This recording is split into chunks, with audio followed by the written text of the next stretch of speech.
नमस्कार, मैं आशुति वोरा और आप देख रहे हैं नेक्स्ट टाइम न्यूज। बात करने जा रहे हैं बृजभूषण के बारे में, बात करने जा रहे हैं अखिलेश यादव के बारे में, बात करने जा रहे हैं कि बृजभूषण शरण सिंह जो भारतीय जनता पार्टी का एक मुख्य चेहरा तो जरूर है, लेकिन अब उन्हीं बृजभूषण शरण सिंह पर कहीं ना कहीं एक तरह से उन पर गाज गिर सकती है बीजेपी की, या यूं कहें कि अब सपा जो है वो लगातार बृजभूषण शरण सिंह को कहीं ना कहीं उनको प्रोटेक्ट करने की कोशिश कर रही है, उनको कहीं ना कहीं सुरक्षित रखने का प्रयास कर रही है। कारण उसके पीछे ये है क्योंकि अखिलेश यादव के टिकट पर अब बृजभूषण शरण सिंह आने वाले यूपी के उपचुनाव में चुनाव जो है लड़ सकते हैं, किसी सीट से उतर सकते हैं, किसी सीट से सपा की टिकट पर उतर सकते हैं। इस बात पर कहीं ना कहीं लगातार अब कयासबाजियां तेज हैं। आपको बता दें कि 10 सीटों पर तो मोहर लगी चुकी है कि उत्तर प्रदेश में 10 सीटों पर उपचुनाव होने वाले हैं, लेकिन बची 7 सीटों पर अभी लगातार जद्दोजहद तेज है, क्योंकि 7 सीटों पर कभी सपा अपने प्रत्याशियों को, कभी सपा के जो विधायक है वो इस्तीफा दे रहे, कभी भारतीय जनता पार्टी के विधायक इस्तीफा दे रहे, तो तमाम तरह की अटकलें जो है वो इन 7 सीटों पर लगती नजर आ रही है। करीबन 17 से 18 सीटों पर उत्तर प्रदेश में उपचुनाव होने वाला है,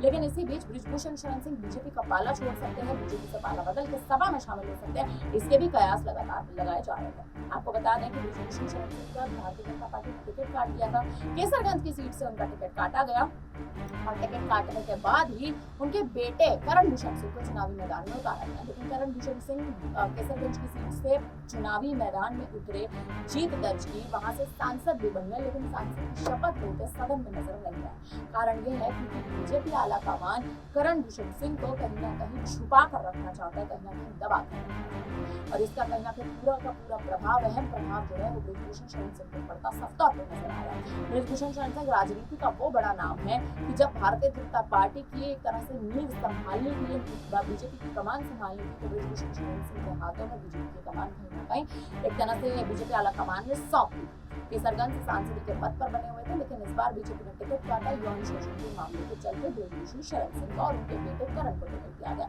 लेकिन करण भूषण सिंह पर भी गाज गिर गई। करण भूषण सिंह पर गाज गिरने का कारण यही था क्योंकि करण भूषण सिंह के काफिले ने चुनाव के परिणाम से पहले 4 बच्चों को बुरी तरह से रौंद डाला। ये मामला उठने के बाद कहीं ना कहीं राजनीति में हलचल तेज हो गई, राजनीतिक गलियारों में हलचल तेज हो गई, और करण भूषण सिंह भले ही सांसद बन चुके हैं, लेकिन सांसद बनने के बाद भी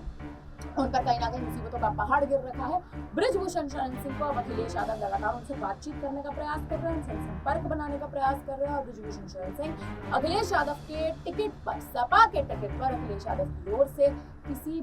सीट से चुनावी मैदान में उतर सकते हैं। सपा बृजभूषण पर काउंसलिंग भी चल रही है ताकि भारतीय जनता पार्टी को कमजोर करने का प्रयास जो है उसमें सफल हो सके। फिलहाल इस पर आप क्या कहेंगे? आपको क्या लगता है कि बृजभूषण अखिलेश के टिकट पर चुनावी मैदान में उतरते नजर आएंगे या नहीं? फिलहाल इस पर आपकी क्या राय है, आप हमें कमेंट करके जरूर बताएं। बाकी तमाम बड़ी खबरों के लिए आप बने रहिए हमारे साथ, देखते रहिए नेक्स्ट टाइम।